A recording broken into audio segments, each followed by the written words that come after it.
Our next speaker is a warrior in Springfield. Jeanne Ives was elected in the last election cycle, and she has taken on Madigan. Right off the bat, she went up there. She is fighting for the people in her district. I am one of them. I thank her, and we'll do everything we can to support her. So please welcome State Rep Jeanne Ives.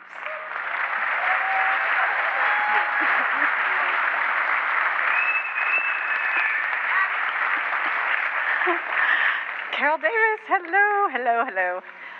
I'm not so eloquent, but I've got some eloquent words here, I think, and things that'll resonate you. And I'm just amazed, and I want to thank you so much for the invitation to speak to you today. You know, it's been a rough 3 weeks in Springfield as the House voted to ban the sale of baby bumpers for cribs, as we, gave something to the unions and told GM the state won't buy some of their cars anymore, and as we passed a constitutional amendment that you, the Tea Party, alerted us to, that Speaker Madigan admitted on the floor to me that he would use to block a voter ID law in the future. And yet that constitutional amendment passed. Only 5 of us voted against it. So there's there's nothing more uplifting than to be with you here tonight and to be among Americans who have the courage to stand for what's right. And standing up for our rights is not new in American history.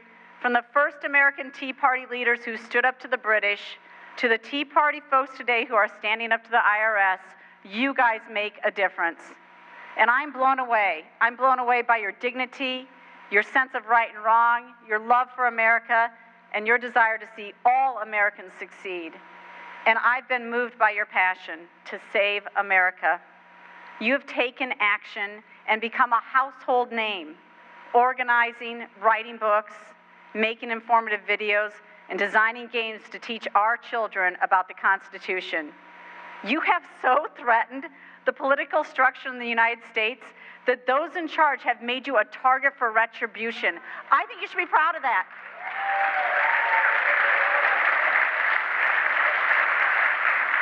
I know each of you holds just inside you just a little bit of the Founding Fathers' rebellious and questioning nature.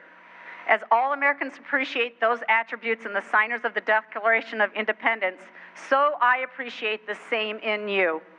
And it is an honor for me to be speaking to you today.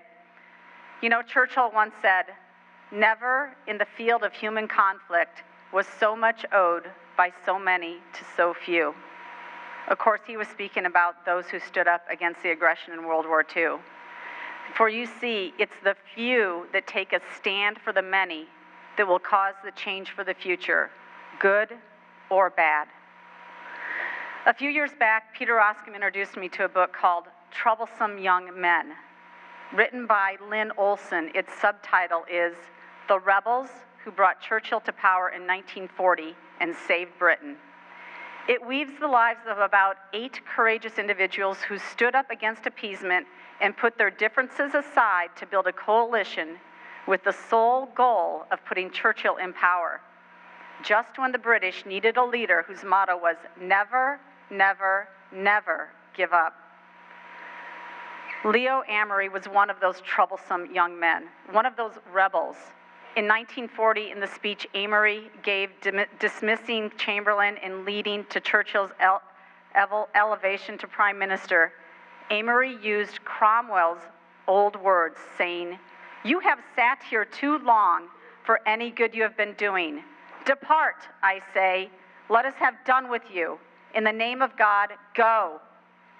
And that's exactly what we need to say in Illinois. You have sat here too long. Depart, I say, let us be done with you. That is our rallying cry to the long-serving politicians that have threatened our livelihoods.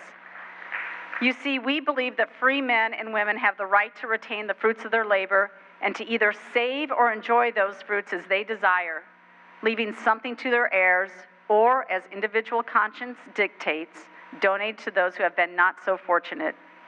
In contrast, this state only wants to continue to confiscate more of the fruits of our labor.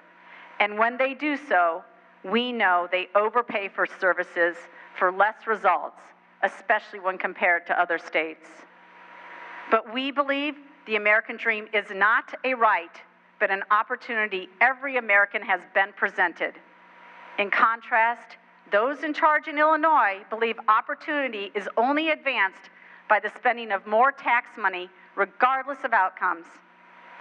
And we believe that this has been and still is the greatest of all nations on the face of the earth. Those in charge believe instead that our system is inherently unfair and unjust, and so it's justifiable to modify laws through executive action rather than going through the legislature. Now, if pointing out these beliefs and contrasts makes me a rebel and troublesome to the political class, so be it.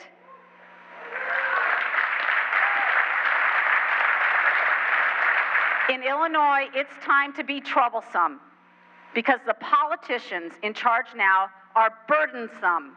They are burdensome to taxpayers, burdensome to business, and burdensome to those truly in need. But you know what else? You know what's worse? They're bothersome. I'm bothered by them. I'm bothered by the politics they play to their own advantage in complete disregard for those affected by their decisions. So on your behalf, I will continue to be troublesome, just as troublesome as possible in Springfield.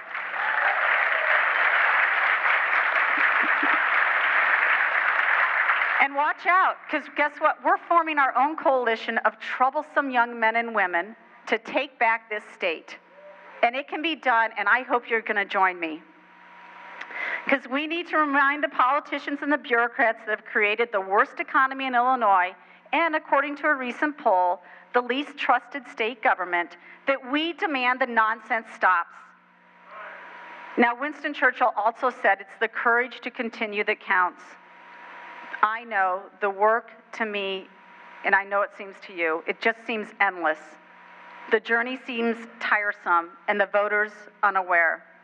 But remember, it only takes a few to respectfully, with facts on our sides, question the current politicians enough to get reform moving. The answer is to keep building the coalition of rabble-rousers, expose the failed policy decisions of those in charge, and take a firm stand in Illinois by demanding real reforms, or else we will leave nothing for our children but empty storefronts and empty promises. We cannot grow weary at the task before us. Instead, let's see ourselves as the troublesome folks willing to take a stand for the future. And remember, never, never, never give up. Thank you. It's been wonderful to be with you here tonight. Thank you very much.